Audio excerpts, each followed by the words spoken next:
Rest stops are supposed to be safe, but when a former Marine spots a terrified girl tapping SOS at a deserted highway pull-off, he realizes two things. She's not leaving with that man alive. And the scratched pleas in the bathroom stall prove this is no ordinary kidnapping. Before we begin, subscribe to Mr. Jacob's Stories for more gripping tales. Now, let's dive into tonight's story. The rest stop's flickering lights made shadows dance like prowling animals. Tom. Drummond tightened his grip on the steering wheel, his knuckles white under the glow of the dashboard. The nightmare had come again. Screams, smoke, the smell of burning fuel. He needed air. Stepping out of his truck, the desert wind slapped his face. The parking lot was empty except for a beat-up sedan and a girl at the vending machines. She couldn't have been older than 17, her oversized hoodie swallowing her frame. Tom watched as she glanced over her shoulder, her fingers trembling as they punched the buttons. A man, thick-necked, with a faded tattoo creeping up his forearm, emerged from the restroom. "Rachel!" he barked. "We're leaving!" The girl flinched. As the man grabbed her arm, her free hand pressed against her thigh. Tap, tap, tap. Pause. Tap, tap, tap. Tom's breath caught. Sauce. Tom's body moved before his mind caught up. He fished out his phone, pretending to scroll as he edged closer. The man, Kevin, Rachel had called him, was shoving her toward the sedan. "Please," Rachel mouthed when Kevin turned away. Tom's pulse roared in his ears. Not my problem. But the memory of another girl, his kid sister, missing 10 years now, flashed behind his eyes. He snapped a photo of the license plate. The flash was off, but Kevin still whipped around. "The hell you looking at?" "Nothing," Tom said, forcing a shrug. Kevin's lip curled. He yanked open the back door and shoved Rachel inside. As the door slammed, Tom caught her final desperate glance through the window. Her fingers tapped against the glass. SOS. Tom's rental. Truck blocked the sedan's path before he'd fully decided to act. "Hey!" Kevin rolled down the window. "Move your damn truck!" Tom approached, hands raised. "Sorry, man, think I clipped your bumper earlier. Just wanted to check."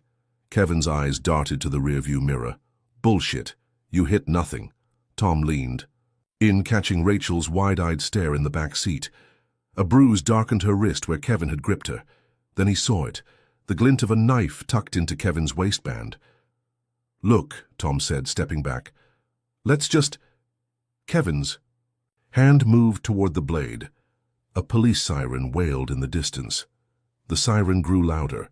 Kevin's hand froze on the knife. Tom kept his posture relaxed, but his muscles coiled like springs. "Sounds like staties," he said. "You really want them finding that?" He nodded at the blade. Kevin's jaw twitched. Rachel held her breath in the back seat. The cruiser blew past the rest stop, lights flashing toward some distant emergency. Kevin exhaled through his nose. "Get in your truck and leave." Tom pretended to check his phone. "Dispatch says there's an Amber Alert. Girl about. Her age." He jerked his chin at Rachel. "They'll set up roadblocks." Kevin's pupils dilated just for a second. Tom had his confirmation. This wasn't just some domestic spat. Rachel suddenly kicked the back of Kevin's seat. "I have to pee." "Shut up," Kevin snarled. The sedan's trunk lid trembled. Something inside thumped. Tom took a calculated risk. Mark Kowalski? Jesus, man, it is you." He forced a laugh. "We served together at Pendleton." Kevin blinked. "You got the wrong guy." "Come on. Kowalski's kid sister disappeared 10 years back.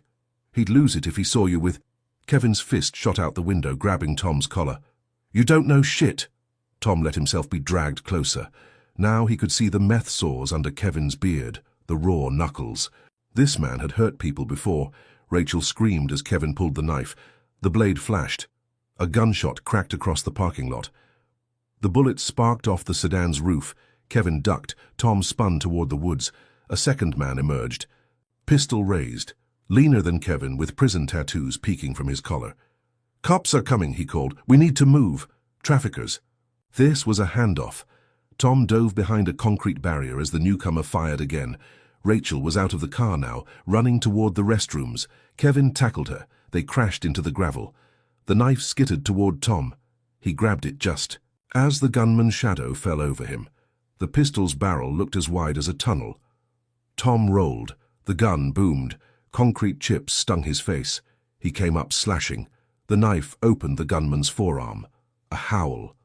The pistol thudded to the ground. Kevin was on him then, all rancid breath and hammering fists. Tom took 2 hits to the ribs before landing a Marine Corps elbow strike to the throat. Rachel grabbed the gun. Her hands shook, but she leveled it. "At Kevin, safety's on," Tom coughed. Headlights flooded the scene. Not police. A black SUV with tinted windows. The SUV doors flew open. 2 men in tactical vests jumped out. "State police!" one shouted. Tom's gut screamed wrong. No badges, no markings. Rachel backed toward him. "They're lying." The fake cop raised a taser. "Drop the weapon, miss." Tom shoved Rachel behind a pump. The taser darts sizzled past. He palmed the knife. 4 against 1. Worse odds than Fallujah. Then the real state trooper's cruiser crested the hill, lights blazing. Chaos erupted. The fake cops scrambled for the SUV. Kevin took off running. Tom lunged, tackling the nearest imposter. They crashed into the gas pump. The man's vest ripped open. Plastic zip ties, duct tape, a syringe. The trooper's shotgun boomed. Tires screeched as the SUV fled. Rachel knelt beside Tom, her face streaked with tears and dirt. "They were going to sell me," sirens wailed. In the distance. Closer now. Kevin emerged from the shadows, a jagged piece of windshield glass in his hand. The glass sliced Tom's shoulder before he disarmed Kevin with a wristlock. The man howled as troopers swarmed him. Paramedics checked Rachel. "Dehydration," one said. "But she'll be okay." The lead trooper examined the SUV's abandoned gear. "Human trafficking ring. We've been after them for months." At sunrise, Tom sat on his truck's tailgate. Rachel approached, wrapped in a foil blanket. "You saved my life." He thought of his sister again, the one nobody saved. "Nah, you saved yourself." The trooper handed Tom his knife back. "Stick around, Marine. The DA will want—" But Tom was already walking toward the highway, the rising sun at his back. As the first light of dawn touched the desert road, Tom Drummond walked away, not as a hero, but as a man who'd finally outrun his ghosts. Behind him, Rachel sat wrapped in a foil blanket, her face tilted toward the sun. The troopers had their traffickers. The highway would forget. But some stories don't end at the rest stop. Want more pulse-pounding tales of ordinary people facing extraordinary danger? Hit subscribe because the next story is already waiting. And trust us, you won't see the twist coming.